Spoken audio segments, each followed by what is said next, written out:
Han sagde klar til den store hver. Ja, men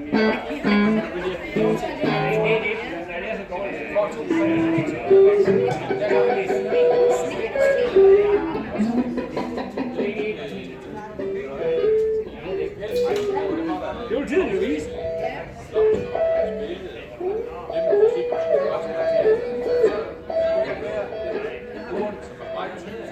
Så sådan der.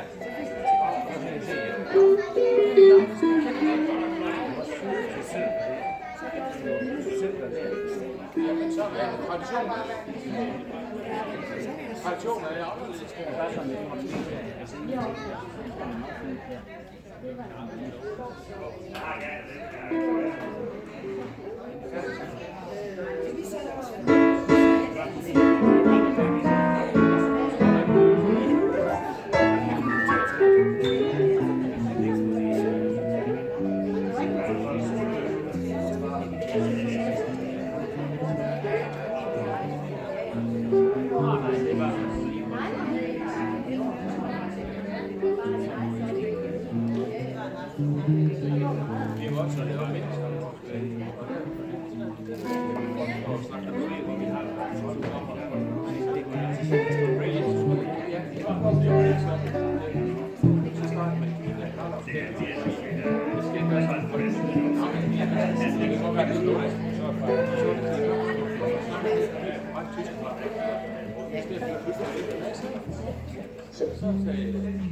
Ja. Hvor er det ude? Ja, det er Jetteborg.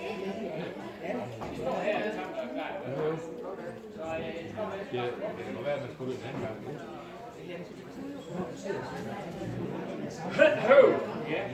Jeg har ikke nogen mikrofon. Desværre, mine damer og herrer. Nu bliver det ikke værre.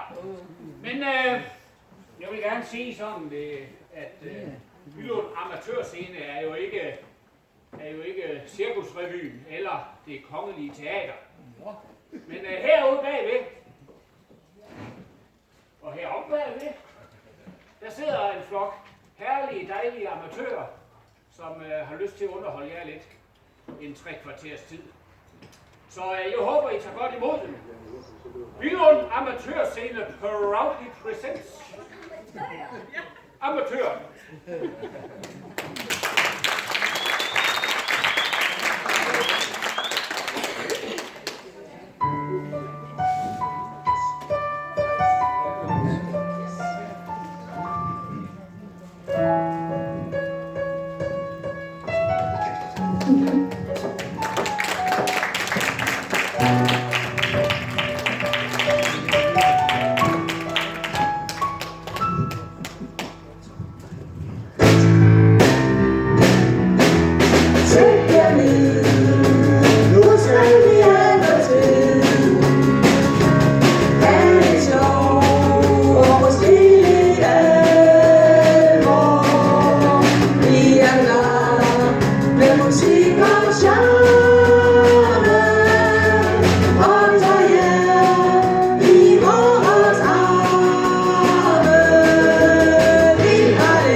sidst gået og tænkt på min prædikestol, at det giver en særlig pondus med en præstekjole.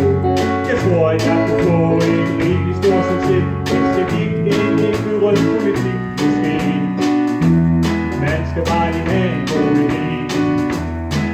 At køre gravemaskine, det er da for nemt. Det er da særlig godt, jeg ikke ejer sammen. At tage et første spadestik og klippe en strik. Det kunne da lige så godt være mig, kunne det ikke. Nu vil jeg ind i politik.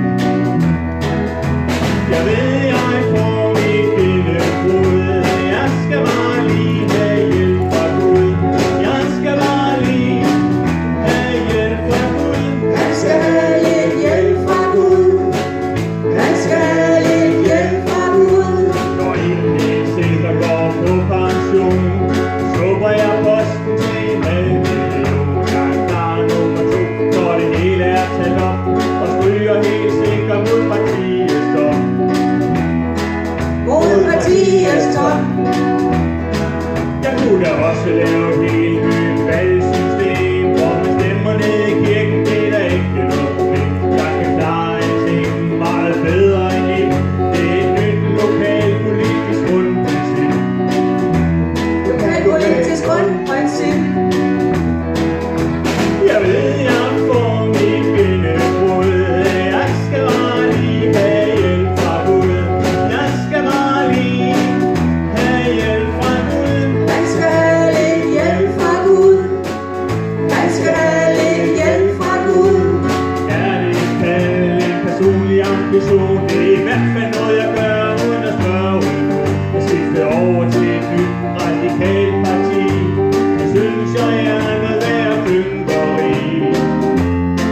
Noget værd pynteri. For når nu vi har sagt farvel til Ulrik Christensen, er det svært ikke at falde for fristelsen. Jeg vil stemme slu, og det er noget jeg ved. Jeg siger en kæmpe tak til min valgmenighed. Ja, tak til min valgmenighed. Jeg ved, jeg får mit gennembrud. Jeg skal bare lige have hjælp fra Gud. Jeg skal bare lige have hjælp fra Gud. Han skal have lidt hjælp fra Gud. Han skal have lidt hjælp fra Gud. Jeg ved, jeg får mit gennembrud. Jeg skal bare lige have et smidt ud. Og jeg skal bare lige have hjælp fra Gud. Han skal have lidt hjælp fra Gud. Han skal have lidt hjælp fra Gud. Og dobbelt op til nadver eller senere gudstjeneste om søndag. Og det skal nok blive godt.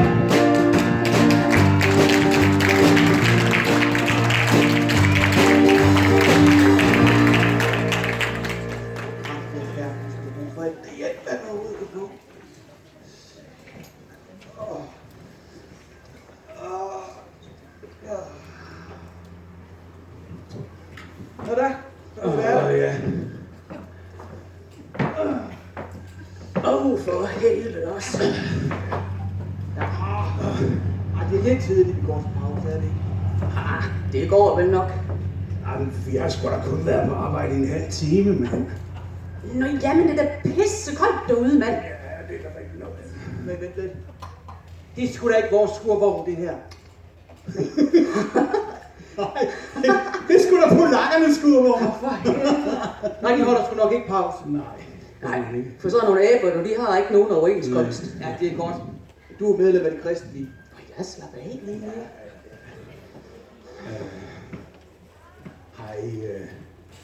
Har I forresten hørt, at stationen er blevet solgt? Nå, ja, så vil vi også få den del. Ja, der står sgu snart et hus tilbage i byen længere. De mangler bare lige Matas og Løvehuset og Bæren, så er de jævne helt lidt lort om jorden. Så. Det skal du så ikke lige regne med kommer til at ske. Hvad skal jeg ikke regne med kommer til at ske? Ja, bageren bliver væltet. Prøv da lige at tænke dig om, mand. Den der fede, flotte ny arkade, der lige er kommet. Det bliver dejligt kønt med sådan en maskine. Nå. Der skal jo også bare lige være en lille bitte smule by tilbage, ikke? Ja. Vi skal ikke ud. Vi skal ud og finde noget vej. Jamen, er der noget, vi ikke har gravet op endnu? Jo. Hvad med ude ved Hikkestenen og hønserøven. Hinkestenen og hønseringen. De tåbe. Det er jo legetøj, du ved. Børnenes hovedstad og alt det der.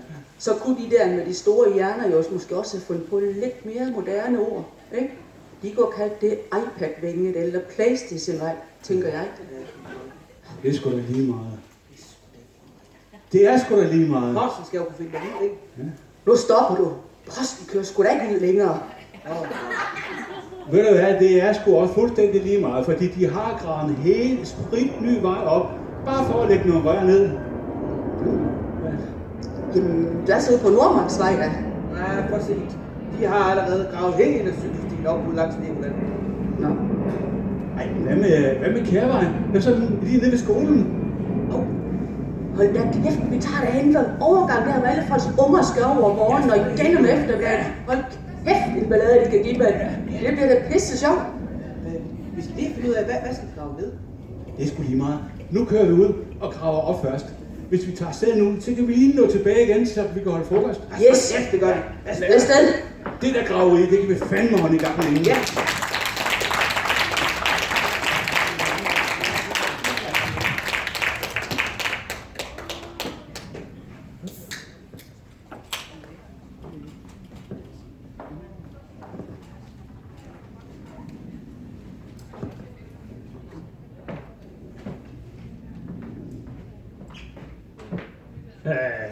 Står du og holder øje med, at de laver byggearbejdet ordentligt? Ja. Ja, det der Lego-hus, det skulle jo gerne se ordentligt ud, når det engang bliver færdigt. Ja, det er sgu det. Hvad med parkeringshuset derovre bag? Hvad holder du øje med det også så? Nu er det jo begrænset, hvad jeg sådan kan gå og holde øje med, ikke? Ja, der er knæmer om, at jeg går og holder øje med dig. Ja, bare det Lego bygger her i byen, det er da helt vildt. Ja, bare det Lego bygger her i byen, det er da helt vildt. Det er helt vildt. Ja, det er rigtigt. Nu ved du hvad? Jeg har hørt, at Lego, de skal til at bygge sådan en ny hemmelig afdeling. En hemmelig afdeling? Ja. Hvem skal så bygge den, tror du? Skal det være KGB måske? Ja, måske KGB, måske. Nej, hør lige en gang. KGB, er det ikke ham der præsident Putins gamle firma? Nej, KGB. Det er da KG Byg. Nå, dem. Ja. Nej, det tror jeg nu ikke så. Nej, så tror jeg nok nærmere, det bliver Junge. Junge? Ja. Hvorfor tror du det? Jo, for det, der skrev en sang om. Nå. Jeg siger, at der skrev en sang om. Men den er godt nok på tysk. Ja. Men også skrev den der. Nå, ja, det kender jeg. Ja.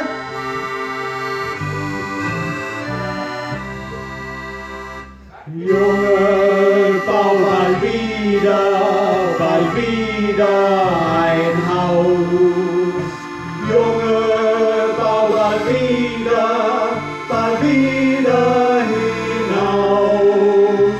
Ich mag mir Sorgen um das. Tænk det fylder, tænk plads. Junge, bau bald wieder ein Haus. Junge, bau bald wieder hinaus.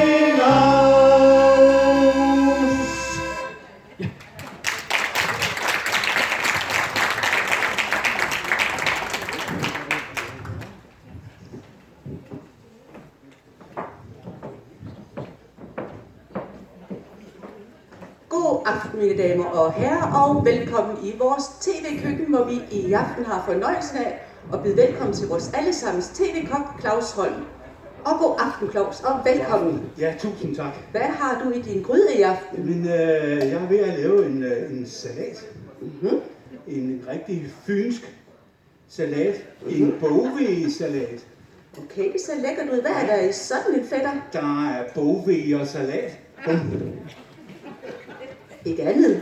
Jo, så er der sukkerkringler og saltstænger.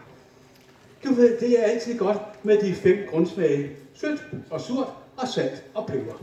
Jamen Claus, det er jo da kun 4, du lige fik nævnt der. Er det? Ja. Jeg glemte umami. Den der blå umami.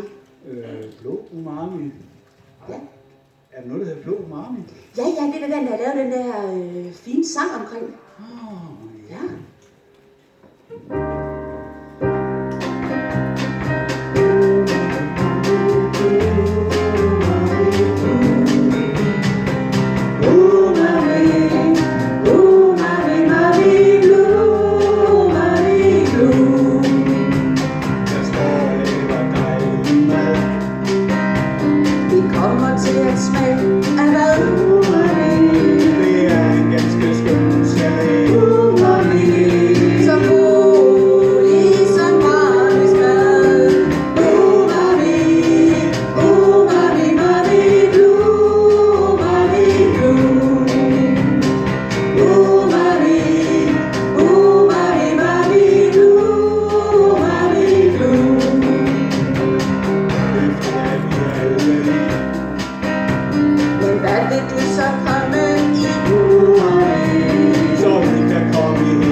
Billund Offline, nyheder uden hold i virkeligheden.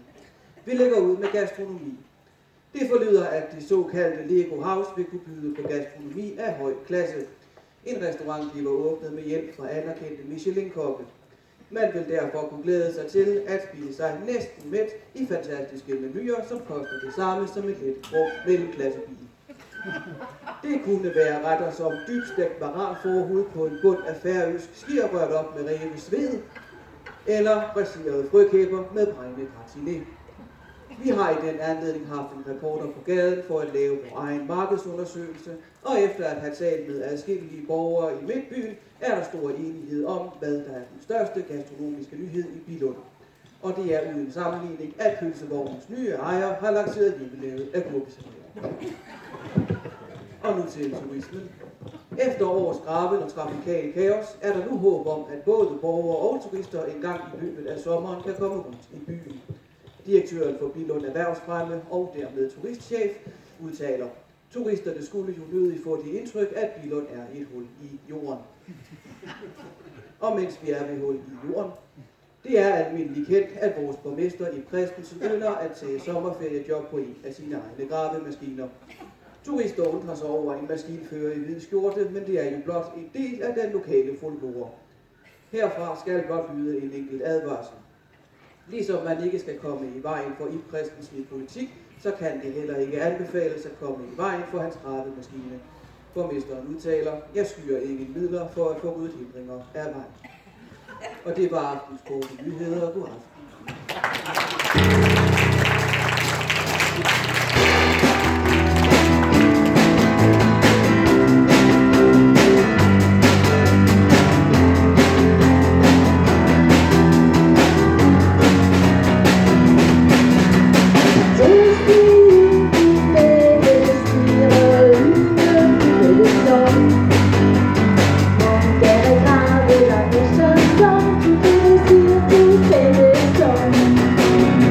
you.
Hej, Ibo-mand, så er jeg tilbage igen. Jamen dog, hvor har du været henne? Jamen, jeg har da været i USA på inspirationstur. Jamen dog. Jamen, det var simpelthen så fantastisk. Ved du hvad? Jeg sidder jo bare her på mit nye rådhus i mit nye kontor. Jeg sidder og drikker kaffe, og betjeningen den er bare første klasses. Ved du hvad? Jeg tænker egentlig på, om det ikke var lidt på tide, at jeg trak mig lidt tilbage. Nej, for fanden da. Det er da derfor, vi skal have dig genvalgt. Så du kan sidde her og drikke kaffe og tage spadestik og klippe snore, hvad nu det er, du laver. Men nu skal du høre. Over i det her USA, der arbejder jeg på et slogan. Et fantastisk slogan, siger jeg dig. Et kæmpe slogan. Det er simpelthen, det har virket mega godt for en anden stor mand, der egentlig heller ikke havde rigtig noget program.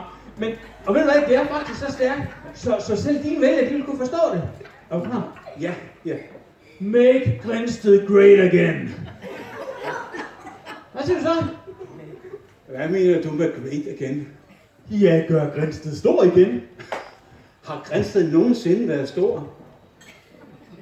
Ja, altså den har jo da været mindre større, eller nej, nu får de, altså, citere Lars Løkke, ikke? Ja. Så skal vi have den gjort større og større, end da den var større og mindre, fordi hvis den bliver mindre og mindre, end den var mindre og større, så er der simpelthen ikke vælgere nok til at få dig genvalgt.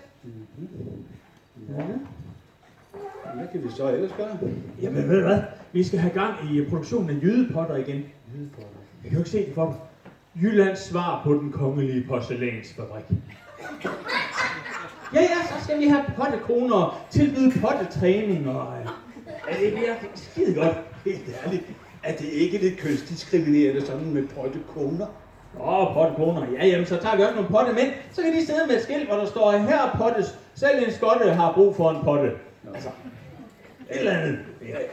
Hvad vil du ellers gøre? Så skal vi have gang i svineslagteriet igen. Så kan vi nemlig slagte alle oppositionens vælgere.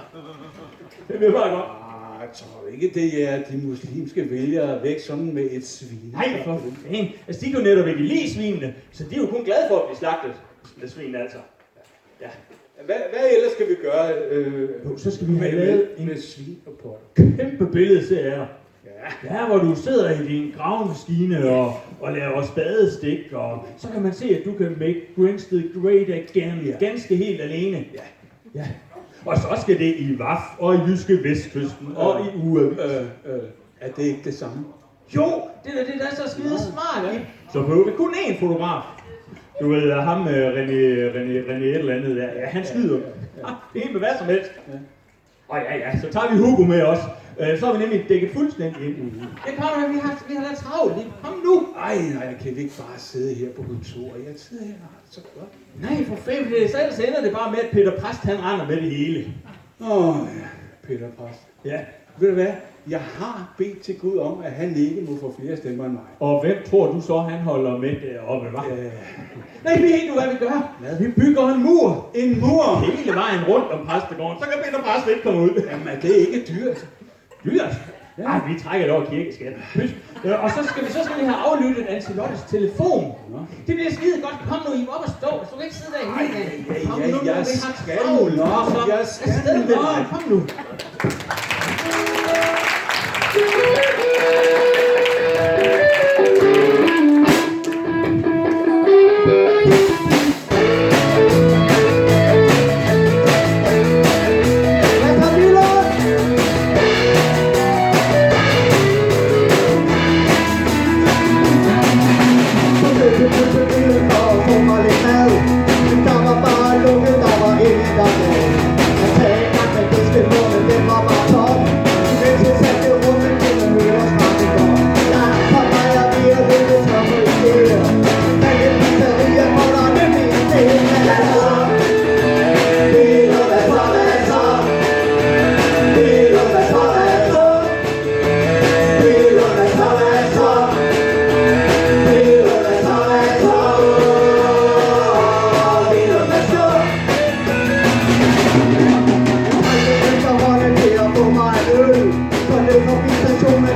her hver gang. Hvor fanden bliver jeg ikke? Ja, så kom slap op, da for mand. helvede af. Hvor er den tyk?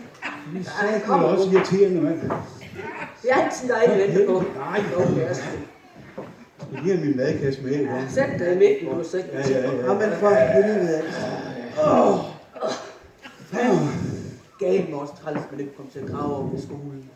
Ja, polakkerne kom først. Hvem fanden tror de egentlig, det er? Ved du, hvem de er? Det er nogle lede morakker og stræber hele banden. Og ved du hvad? Vi var her først, var vi.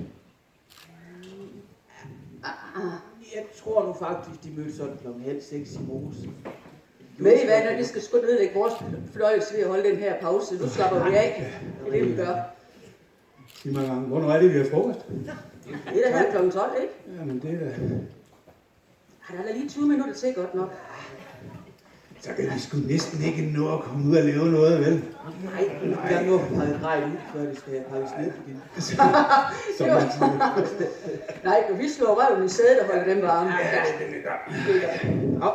Det der. Du venter med det der. Du spiser ikke før pausen begynder. tyk sig altså. Ja, altså, undskyld. Ja.